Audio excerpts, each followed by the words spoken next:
batin. Tunggu.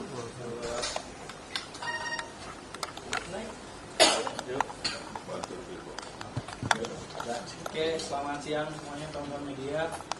Hari ini kita baru melaksanakan pengalihan dari Sekjen Wantanas ke Kementerian Pertahanan karena sesuai dengan agenda transformasi yang ada. Sekjen Wantanas itu ada pengalihan baik itu personil, kemudian material, organisasi, termasuk anggaran dan dokumen yang dialihkan ke Kementerian Pertahanan.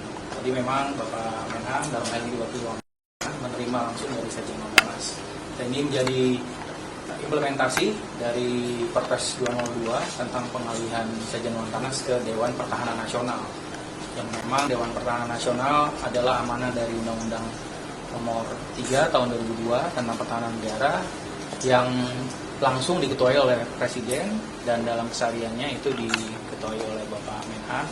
Dan tentunya ini merupakan badan yang memang bertugas untuk mengkaji, kemudian juga merumuskan kebijakan strategis yang solutif yang nantinya akan dipertimbangkan oleh pemerintah, baik dalam konteks geopolitik, geostrategi, dan geoekonomi. Itu mungkin sebagai pengantar untuk kegiatan pagi ini. Ada mungkin yang mau ditanyakan dari teman-teman? Wantanas ini dibekukan atau gimana? Iya, jadi Wantanas ini sudah bertransformasi ya. Jadi ada sebagian personil yang memang dialihkan ke DPN, masuk menjadi organisasi di Kementerian Pertahanan, tapi ada juga yang dikembalikan, sebagian yang memang tidak masuk, itu dikembalikan kepada TNI ataupun ke Angkatan.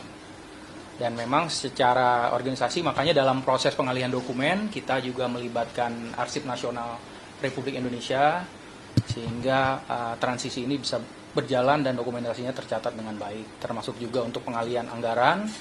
Itu kita melibatkan dari Kementerian Keuangan dan Kementerian Pertahanan dan dilakukan secara transparan dan akuntabel. Ini merupakan implementasi dari nilai-nilai reformasi birokrasi dan tata kelola pemerintahan yang baik. Untuk fungsi dan tugasnya apakah memang akan sama? Fungsi dan tugasnya seperti apa? Apakah sama atau ada tambahan? Seperti yang tadinya Wantanas fungsinya akademis, lalu nanti ke DPN akan lebih cepat. Iya, Dewan Pertahanan Nasional ini kan langsung diketuai oleh Presiden. Dan ada anggota tetap dan tidak tetap, tentunya ini terkait dengan isu-isu kedaulatan.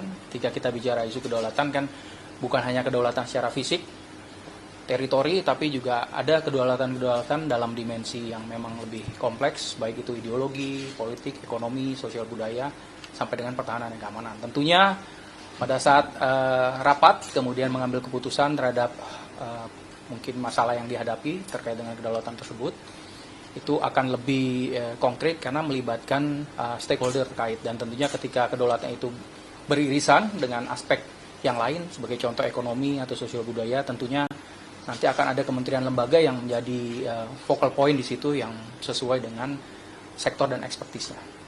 Ya. Selain boleh Pak? Oh iya, silakan. Terkait dengan pernyataan Presiden Prabowo yang siap mengevakuasi 1.000 warga Gaza ke sini, sejauh ini apakah sudah ada pembicaraan dengan Kementerian Pertahanan? Mungkin ada rencana lebih konkret terkait rencana tersebut. Itu nanti kalau nanti dievakuasi ke Indonesia, apakah akan menggunakan rumah sakit pertahanan yang ada atau baru diresmikan, atau RSPAD atau yang lain? Baik, jadi Kementerian Pertahanan termasuk TNI tentunya kita bergerak atas perintah dari Presiden. Jadi kita tahu bahwa Presiden kita juga mantan Menteri Pertahanan. Memang sampai dengan saat ini saya belum monitor apakah ada petunjuk langsung ke Kementerian Pertahanan, ke Bapak Menhan. Tapi kalau kita mengacu kepada kebijakan yang lalu, mungkin teman-teman media tak monitor ya, pada saat beberapa waktu yang lalu itu ada mahasiswa dari Palestina yang memang sudah melaksanakan studi di Unhan, sudah ada 2 angkatan, mereka langsung berangkat dari sana, kemudian diterima, melakukan adaptasi, dan mengikuti perkuliahan. Nah tentunya kita mengikuti arahan dari Bapak Presiden, apabila nanti memang ada petunjuk resmi untuk mendukung proses evakuasi, termasuk juga pada saat sampai di Indonesia, Kemhan dan TNI tentunya siap karena kita punya infrastrukturnya, baik itu rumah sakit, fasilitas kesehatan, dan dalam beberapa tugas yang memang terkait dengan operasi militer selain perang kan kita juga melakukan hal yang sama ya, dalam konteks di dalam negeri, bagaimana kita melakukan evakuasi korban, menyelamatkan korban, kemudian sampai dengan pemulihan. Nah, tentunya apa yang menjadi kebijakan pemerintah pusat itu akan kita pedomani. Selagi memang ada perintah, kita akan support penuh dengan sumber daya yang kita miliki, baik di Kementerian Pertahanan maupun tentunya Tentara Nasional Indonesia. Itu. Update KKB yang di Yahukimo dong Pak, saat ini seperti apa? Iya, jadi memang kalau bicara yang kemarin ya, penyerangan KKB di Yahukimo, kita tahu bahwa di Papua ini kan banyak propaganda yang memang menyasar kepada pemerintah Indonesia. Nah, tentunya pelibatan TNI ataupun aparat lain di Papua ini adalah bentuk dari hadirnya negara. Kita menginginkan Papua itu yang sejahtera, sama seperti dengan provinsi-provinsi lain yang ada di Indonesia. Nah, operasi-operasi yang dilakukan itu memang menggunakan beragam pendekatan, mulai dari kesejahteraan, kemudian pendidikan, ekonomi, sampai dengan keamanan. Karena kita tahu bahwa di Papua memang ada isu organisasi yang menamakan dirinya OPM, yang memang sering melaksanakan propaganda, dan bahkan terkait dengan insiden terakhir itu yang disasar adalah warga sipil. Ada 11 penambang ilegal yang memang menjadi korban dan diperlakukan secara tidak manusiawi. Mereka dibunuh dengan sadis, bahkan ada yang organ tubuhnya terpotong ya. Ini tentunya juga perbuatan yang memang tidak bisa ditolerir karena sudah melanggar kemanusiaan. Walaupun mungkin ada statement dari OPM yang menyampaikan bahwa itu adalah agen-agen intelijen. Nah, kita makanya dalam proses evakuasi ini memang saat ini mengedepankan kepolisian untuk membuktikan bahwa yang dijadikan korban oleh OPM itu benar-benar adalah warga sipil. Mungkin teman-teman media masih ingat beberapa waktu lalu itu ada juga guru, bahkan pada saat beberapa waktu lalu juga ada juga tenaga kesehatan yang memang mendarma baktikan untuk membangun Papua.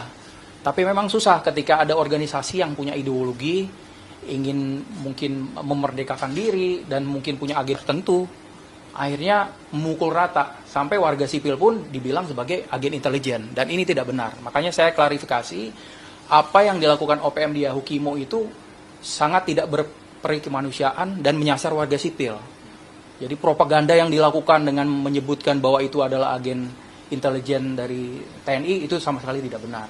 Nah, jadi makanya saya minta tolong teman-teman media membantu juga nanti mengklarifikasi, sehingga bukan hanya di dalam negeri tapi di luar negeri, karena mereka narasinya di luar negeri, mereka banyak punya perwakilan-perwakilan yang secara individu mendekati baik itu dari LSM, tokoh-tokoh pemerintahan untuk menyebarkan propaganda. Nah, dewasa ini kita tahu bahwa ada misinformasi itu masih bisa dimaklumi, mungkin secara tidak sengaja. Tapi ketika kita melihat disinformasi atau malinformasi, itu adalah memang penyesatan informasi yang dilakukan untuk merusak dan menyesatkan pemikiran ataupun persepsi yang melihat ataupun mungkin membaca. Jadi nanti tolong teman-teman media membantu menyuarakan apa yang memang terjadi di sana. TNI pada prinsipnya selalu akan menjaga kepentingan negara Kesatuan Republik Indonesia, baik itu untuk kedaulatan, keutuhan wilayah, dan keselamatan bangsa. Masyarakat sipil, baik itu yang orang asli Papua ataupun yang pendatang di sana, itu adalah tugas TNI untuk menjaga, karena itu bagian dari keselamatan bangsa. Dan Papua sendiri merupakan wilayah teritorial Indonesia. Oleh karena itu jangan sampai nanti karena ada propaganda, ada pernyataan yang menggunakan video, dokumentasi, kemudian disebarluaskan ke luar negeri, terbentuk opini seakan-akan itu adalah benar. Banyak memang disinformasi yang beredar, apalagi dengan ada media sosial, yang digunakan narasi-narasi yang menyudutkan pemerintah dan TNI. Nah, saya berharap memang masyarakat ini bisa lebih jeli lagi, dan tentunya kita tidak bisa hanya bekerja sendirian, Kemhan dan TNI. Berbicara Papua ini adalah harus multidimensional, karena saya sampaikan tadi ada isu kesejahteraan di situ, pendidikan, ekonomi, kesehatan, termasuk sampai dengan keamanan. Itu proses evakuasinya sudah selesai atau kemudian masih berlangsung ya, karena untuk pos yang terdekat jaraknya juga cukup jauh, dan langkah yang diambil, yang diputuskan oleh Mabes TNI adalah kita mengedepankan teman-teman dari kepolisian untuk membuktikan bahwa tidak ada sama sekali koneksinya warga sipil yang sudah dibantai oleh mereka, oleh OPM secara membabi buta. Ada kurang lebih sekitar 11 yang menjadi korban, kemudian dikait-kaitkan bahwa itu adalah agen intelijen. Nah, tentunya kita berkolaborasi dengan semua pihak, baik dengan penegak hukum, pemerintah daerah, dan seluruh stakeholder yang ada di Papua untuk menjaga stabilitas yang ada di sana. Tuh. Pak Karo terakhir mungkin update yang soal Update soal dugaan mobil dinas Kemenhan. Iya. ada update mungkin macam penelusuran. Iya. Jadi memang kemarin kan ada ya beredar di media sosial ya, di mana Instagram ya. Ya, jadi memang plat nomor yang digunakan untuk kegiatan yang di pinggir jalan kemarin itu memang sebelumnya digunakan oleh pegawai Kemhan yang sudah pensiun, dan pegawai tersebut memang sudah menjual mobil itu dan nomor platnya sudah ditarik. Jadi memang secara resmi plat tersebut sudah tidak berlaku. Hanya memang kalau dilihat kan teman-teman bisa lihat ya di Shopee, kemudian di Tokopedia ada yang suka menjual plat-plat nomor Kemhan di situ. Nah, kemungkinan ada yang mengkloning menggunakan nomor itu. Kami terus terang Kemhan selalu akan menindak tegas apabila ada pelanggaran yang dilakukan, apalagi kan perbuatannya itu kurang etis ya, menggunakan kendaraan dinas, kemudian juga di tepi jalan dengan kegiatan-kegiatan yang tidak terhormat. Apabila nanti ada mungkin pelanggaran serupa, kita akan menindak tegas. Dan saya juga sudah berkoordinasi dengan bagian terkait, mungkin penertiban juga yang di toko-toko online untuk menerbitkan plat dinas Kemhan, sehingga nantinya kita bisa satu pintu. Kita juga melaksanakan pendekatan ke aparat terkait. Mungkin kalau terkait dengan penegakan lalu lintas itu nanti dengan kepolisian, nantinya dengan perhubungan, sehingga insiden serupa tidak akan terjadi. Pada prinsipnya kita kalau ada memang kesalahan yang dilakukan, Kemhan akan dengan sangat terbuka menerima koreksi dan kita akan melakukan pembenahan secara internal. Memang terima kasih kemarin ada masukan itu, dan ternyata setelah kita telusuri, indikasi sementara yang memang kita temukan adalah indikasi pengkloningan atau penggunaan nomor oleh pihak-pihak yang tidak bertanggung jawab. Karena memang mobilnya sudah dijual, platnya juga sudah ditarik. Itu mungkin. Artinya itu bukan Resmi, bukan orang Kemhan yang mengendarai mobil. yang mengendarai mobil. Informasi sementara demikian. Jadi bukan orang Kemhan yang di situ. Masih balik soal Papua, Pak. Masih ada yang disandang apa atau masih ada yang hilang? Iya, memang ada 2 yang informasi sementara ya, mungkin akan berkembang ya. Itu ada beberapa anggota masyarakat yang masih hilang, belum ada kabar. Kemudian ada juga beberapa juga yang selamat, dan juga ada sekitar 10 warga yang juga mengungsi ya. Karena kan kita tahu itu korbannya adalah warga pendatang yang memang sudah menetap lama di Papua. Dan ketika di Papua ini kan, ketika masuk di daerah pedalaman kan banyak kegiatan ya, bukan hanya tadi mungkin ada yang sebagai guru, ada tenaga kesehatan, tapi karena kita tahu di Papua ada tambang-tambang ilegal, ini juga mungkin menjadi mata pencarian mereka. Namun tidak bisa dibenarkan kegiatan itu karena mereka menggunakan kekerasan dan bahkan mereka memvideokan, ada beberapa dokumentasi ketika mereka menyiksa dan bahkan memotong-motong korban ya sampai dengan tewas di tempat. Tentunya ini sangat disayangkan kegiatan OPM, dan bukan hanya melanggar hukum nasional tapi juga hukum internasional, apalagi dia melawan warga sipil yang masuk sebagai non-kombatan dan tidak bersenjata. Nah, ini tentunya juga perlu diluruskan dan diklarifikasi, dan tentunya kita juga akan melakukan segala langkah upaya bersama dengan stakeholder lain untuk menegakkan kedaulatan, kemudian kita menjamin keutuhan wilayah kita dan menjaga keselamatan bangsa, termasuk juga masyarakat yang ada di Papua, baik orang asli maupun warga pendatang di sana. Sudah diputuskan mau dicari nggak Pak? Yang Diputuskan akan dicari 8 orang hilang, kemudian 2 disandang. Ya, ini memang masih dalam proses ya, termasuk proses evakuasi sendiri itu sedang berjalan, dan tentunya TNI kita ada Kogab Ilhan 3 di sana dan satgas-satgas yang memang ditempatkan di lapangan.